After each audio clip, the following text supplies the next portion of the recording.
What's up, guys? Luke here with Luke's Points and Miles.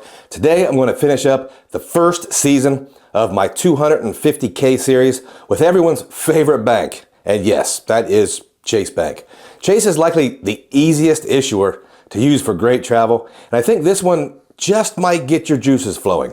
If you haven't watched any of the previous episodes of the 250K series, let me give you the rundown. This series is for points and miles enthusiasts to see how I would use 250,000 points in certain ecosystems. And in season 1, we really focused on business class flights to Europe. Now, in season 2, I'm going to be getting back to some basics, and I'll show some redemptions here domestically, or at least really close. You might see some Caribbean spots.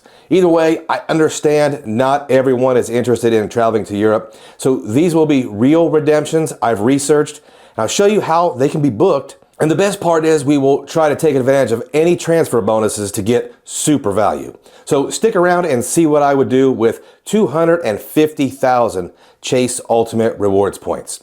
But first, if you are new around here, again, I'm Luke and I talk about credit cards, points, miles, cashback, and travel. If those topics are of interest to you, consider becoming a subscriber. I'm slowly approaching a pretty big personal milestone, and I'm really excited about that. And if you get any value or entertainment from this particular video, slap that like button for me and the algorithm. We need all the help we can get, because even though the folks that like these type of videos seem to really like them, the topic just isn't as broad, so the videos don't do very well numbers-wise. With all that out of the way, let's get started. Okay, guys, so Chase Ultimate Rewards points, they're so versatile, and right now there are some serious transfer bonuses to these partners. And for this particular redemption, we're going to take advantage of one of those. Right now, Chase is offering a 30% bonus when transferring to Iberia Avios. And hey, this is a summer trip, so who doesn't want to be in Spain during the summertime? Well, apparently it's super hot during that time, but whatever. Spain is actually really awesome if you haven't been, so let's take a look at how I would do it. First, we'll move over to the Iberian site and see what we can find booking directly through them. Looks promising. 50,000 Avios each way. We're talking JFK to Madrid. Guys, let that sink in. 50,000 points for a business class flight all the way to Europe. Now, let's keep it real. Iberia probably isn't winning any awards for world-class luxury, but business class is almost always super nice regardless. I'm actually flying home this summer on Iberia, and I can't wait to report how that goes. Now, let's check the cash price of this round-trip flight and see what we're looking at. Here we see that if we were to pay cash, the round trip is $2,957, just under $3,000, which, while is way more than I would ever be prepared to pay, it's actually a pretty affordable option to fly business class to the old country. Now, let's see and compare the points price, and remember, we have this sweet 30% bonus. Factoring in this bonus, we only need to transfer 77,000 Chase Ultimate Rewards points to Iberia to get 100,000 Avios. The point of this is to really show just how powerful transfer bonuses are. They're pretty amazing. Now, once we have our 100,000 Avios, we still need to fork over $272 for taxes and fees.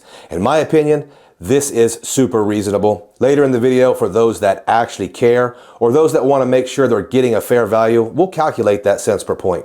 Guys, if you are interested in credit cards that earn transferable currencies, or really any credit cards at all, feel free to check out my super cool card link in the description below. And if you are interested in Chase business cards that earn ultimate rewards points, I'll put some links down there for you guys as well.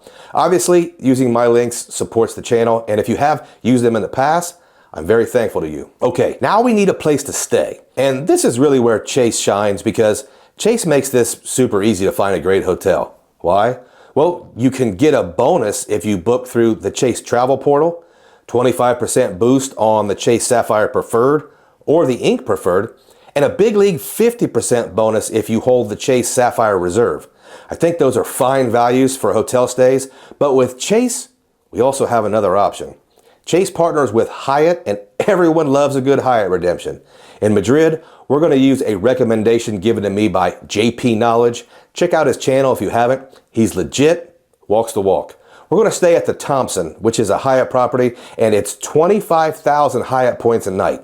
That might sound pricey, but we can transfer to Hyatt 1-to-1. And we're staying 7 nights. That's going to cost us 175,000 Chase UR points transferred to Hyatt. But this hotel has a cash price of over $3,000. Yikes.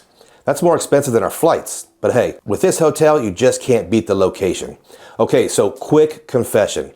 If you're a math nerd, you may have noticed that we went over our 250,000 point stash. Let's add it all up on the point side. We used 77,000 Chase UR points to transfer to Iberia, and we transferred 175,000 UR points to Hyatt for a total of 252,000 Chase UR points. So we went over. But hey, we like nice things, right? Now let's take a look at the value we got for this trip. This trip's price would have totaled almost $6,000, and I'm not alone when I say that hurts my heart. Let's break it down. First off, the flight. 77,000 Chase Ultimate Rewards points plus $272 gives us a very respectable 3.5 cents per point. I think that's great, and it's something I would probably be happy to brag about. Now let's look at our lodging. The cash price again is $3,011, and we spent 175,000 UR points.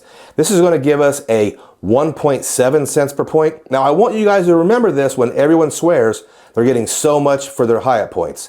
Those redemptions of 2.5 cents and 3 cents and higher, they're getting fewer and fewer. So let's total this all up. But before I do, what is the generally accepted value of a Chase UR point? I think TPG has them at 2.05 cents per point.